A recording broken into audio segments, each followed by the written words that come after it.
The mayor of Arcoma speaks on what's next after Fort Smith leaders choose to move forward with a sewer rate hike. And a state lawmaker is challenging a local city's immigration enforcement policies. More on the complaint that could halt city funding from the state. Covering news where you live. This is 5 News at noon. And thank you for joining us. I'm Jacob Luthi, joined by Joshua Weisel on the longest day of the year. Happy summer solstice, everybody. It goes downhiil from here. Pretty much. And if you already stepped out there this morning, you may have noticed it feels really hot out there. Hot and muggy. Oh, yes. Finally a trade-off. We got rid of the rain, but now we have the oppressive heat. So, it's one thing after the other. So, as you mentioned, it's the start of summer. It's it's finally the kickoff. Longest day of the year in terms of daylight. And, it's just hot out there. Now, if you look at the temperatures, it may not look like it feels out there. You may have stepped out there this morning and went, hey, it's a lot warmer than that, or at least it feels like that.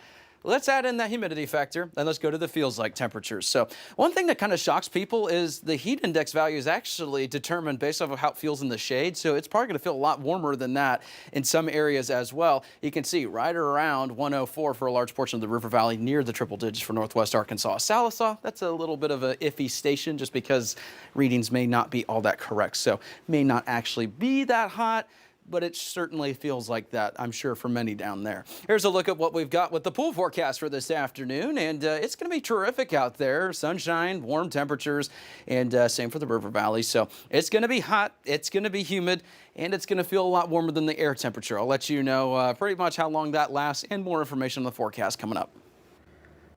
Thanks, Joshua. Well, new at noon, we're learning a Benton County Jail employee has been charged with sexual assault. The county sheriff's office says Matthew Lockard is accused of sexually assaulting an inmate. On Thursday, Lockard was fired from his position and arrested. He is now in the Washington County Detention Center awaiting a bond hearing. The sheriff's office says Lockard had worked as a jailer in Benton County since November of 2022. And a former Washington County deputy originally charged with murder will now face a lesser charge. Stephen Grindstaff was originally charged with first-degree murder, aggravated assault, and felony with a firearm, to which he pleaded not guilty. He's accused of shooting and killing Scotty Stacy during a 2023 traffic stop. According to an amended felony information sheet filed this week, the murder charge was changed to a manslaughter charge. Grindstaff's trial is set to start on Monday.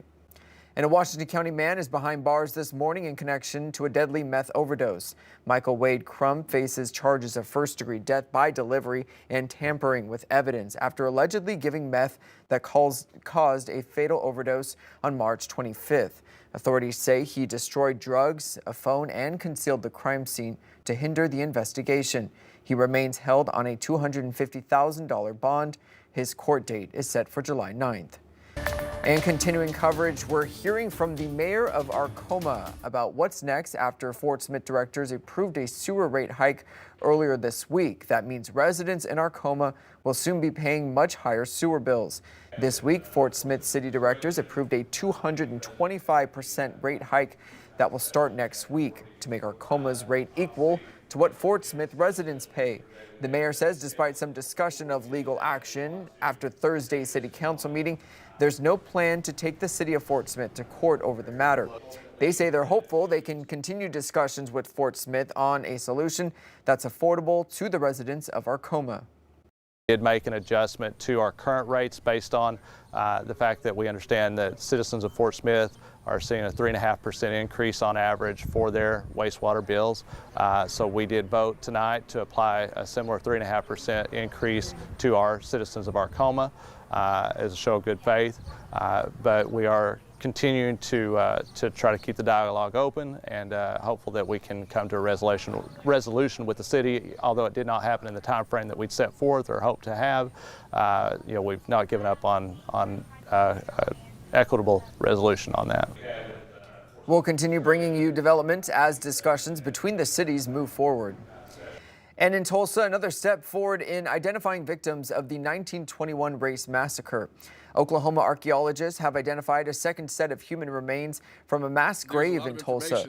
The remains belong to George Melvin Gillespie, a middle-aged man buried in a wooden casket. Genealogists want to confirm if he was killed in the massacre. Scientists say he didn't show obvious signs of trauma, but historical context could help determine how he died. The Tulsa race massacre claimed the lives of hundreds in an African-American neighborhood. And tensions are rising as President Trump weighs whether to order a military strike on Iran. Israel's conflict with Iran enters a second week, and European leaders are pushing for diplomacy to prevent a wider war in the region. President Trump has a 2-week timeline to decide whether to strike Iran, targeting the country's Fordo nuclear site, hidden deep underground.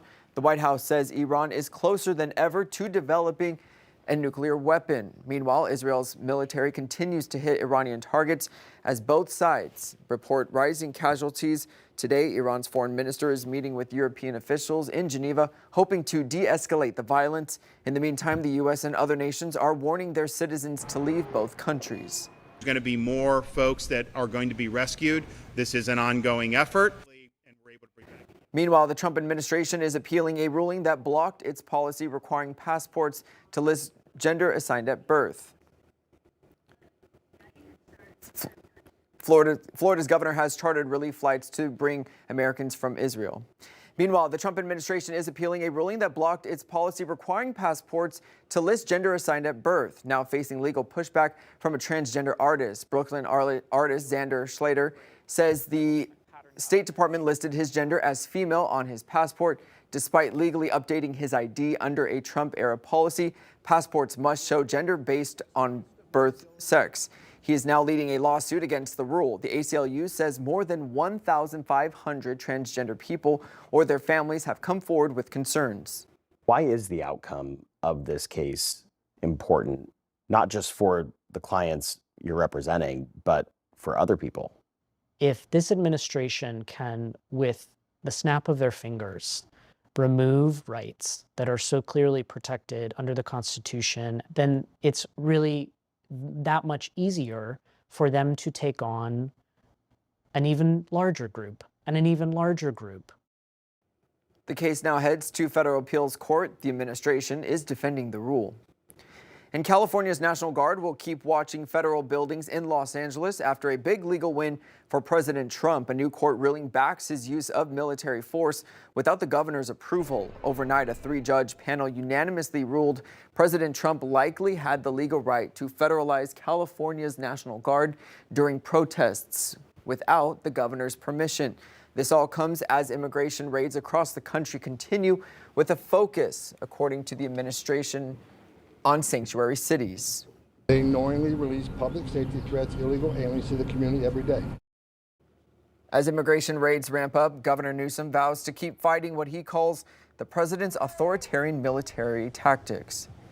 And here at home, federal immigration officers detained a Northwest Arkansas man Wednesday in Fort Smith, moments after he took step towards gaining legal U.S. residency. Julio, whose wife asked his first name only be used, will be transferred to an ICE facility in Louisiana. Susan Duell, a partner at Bogart, Small and Duell and Rogers, represents the couple. She attended a citizenship and immigration interview with Julio and his wife Wednesday. His petition was approved on the spot, continuing his pathway to residency. As they left the office, Duell says ICE agents were outside with a warrant for the man and detained him. The immigration officer approved his petition before he was taken into ICE custody. So he had a pathway to residency. So this idea that, doing it the right way, that's exactly what Julio was trying to do. According to officials, Julio had no criminal history and was eminently eligible for the process of gaining citizenship. 5 News has reached out to ICE for comment but has not received a response. And tension is rising between the state capitol and the city of Fayetteville. On Wednesday, Arkansas House Representative Kendon Underwood filed a complaint to the state attorney general, claiming the city in violation of Arkansas sanctuary city laws. This comes after a statement Fayetteville Mayor Molly Ron shared on social media Tuesday. 5 News reporter Laura Castleman has the story. Mayor Ron says that the city of Fayetteville does not assist in immigration and customs enforcement and in carrying out its agenda. And the police department's role is to keep the community safe, not to act as agents of ICE. Mayor Ron's statement comes after Fayetteville police were called to assist highway patrol at a traffic stop, where ICE was present. When the Fayetteville police officer arrived, they reportedly saw highway police and ICE officers present. The city says their officer had no involvement and left the scene. We talked with Representative Underwood about his complaint and his reasoning behind it. Local law enforcement deciding that they're not going to comply with immigration law or not try to, help with those enforcing those laws. And so I think that is a safety issue for Arkansans. When we see something like that in my opinion violates state law, that's what my constituents sent me to Little Rock to do, is to make sure that those things are enforced. Arkansas Attorney General Tim Griffin's office confirms they have received and are reviewing the complaint against the city of Fayetteville for reportedly violating the state's law that prohibits cities from having sanctuary city policies, including those that prohibit cooperation with federal immigration officials.